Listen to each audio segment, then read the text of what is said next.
അടുത്തതായിട്ട് നമ്മൾ നോക്കുന്നത് ഫിസിക്കൽ ക്ലാസിഫിക്കേഷനാണ്. ബേസ്ഡ് ഓൺ ജനറൽ സ്ട്രക്ചർ അനുസരിച്ച് നമുക്ക് എങ്ങനെയൊക്കെ ക്ലാസിഫൈ ചെയ്യാമെന്നാണ് ഫിസിക്കൽ ക്ലാസിഫിക്കേഷനിൽ പറയുന്നത്. Stratified, unstratified and foliated rock എന്നിങ്ങനെ 3 ടൈപ്പ് നമുക്ക് പറയാൻ പറ്റും. അതിൽ തന്നെ സ്ട്രാറ്റിഫൈഡ് എന്ന് വെച്ചാൽ ഒരു സ്ട്രാറ്റിഫിക്കേഷൻ ഒരു ക്ലീവേജ് അതിൽ കാണും, പ്ലെയിൻ ഓഫ് ക്ലീവേജ് കാണും. അതിൽ കൂടി നമുക്ക് ഈസിലി നമുക്ക് ആ റോക്കിനെ സ്പ്ലിറ്റ് ചെയ്തെടുക്കാൻ പറ്റും. അതിനെയാണ് സ്ട്രാറ്റിഫൈഡ് റോക്ക് എന്ന് പറയുന്നത്. അൺസ്ട്രാറ്റിഫൈഡ് റോക്ക് എന്ന് വെച്ചാൽ അങ്ങനെ സ്പ്ലിറ്റ് ചെയ്യാൻ പറ്റാത്തതാണെങ്കിൽ അൺസ്ട്രാറ്റിഫൈഡ് റോക്ക് എന്ന് പറയുന്നു.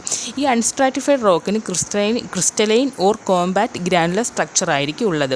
ഇത് നമുക്ക് എക്സാമ്പിളായിട്ട് ഇഗ്നീഷ്യസ് റോക്സ് ഓഫ് വോൾഗാനിക് ഏജൻസീസിലുള്ള ഗ്രാനൈറ്റ് ഒക്കെ നമുക്കൊരു എക്സാമ്പിളായിട്ട് പറയാൻ പറ്റും. അതുപോലെ തന്നെ മാർബിളും നമുക്ക് എക്സാമ്പിളായിട്ട് പറയാൻ പറ്റും. മാർബിൾ എന്ന് പറഞ്ഞാൽ മെറ്റാമോർഫിക് റോക്ക് ആണെങ്കിൽ പോലും അതൊരു അൺസ്ട്രാറ്റിഫൈഡ് റോക്ക് നമുക്ക് എക്സാമ്പിളായിട്ട് പറയാം. അതുപോലെ തന്നെ ഫോളിയേറ്റഡ് റോക്സ് എന്ന് വെച്ചാൽ ഇതൊരു tendency to split in a definite direction only. ഒരു ഡെഫിനിറ്റ് ഡയറക്ഷനിൽ നമുക്ക് അതിന് സ്പ്ലിറ്റ് ചെയ്യാനുള്ള ടെൻഡൻസി കാണുന്നു. മെറ്റാമോർഫിക് റോക്ക് ഇതിനൊരു എക്സാമ്പിളാണ്.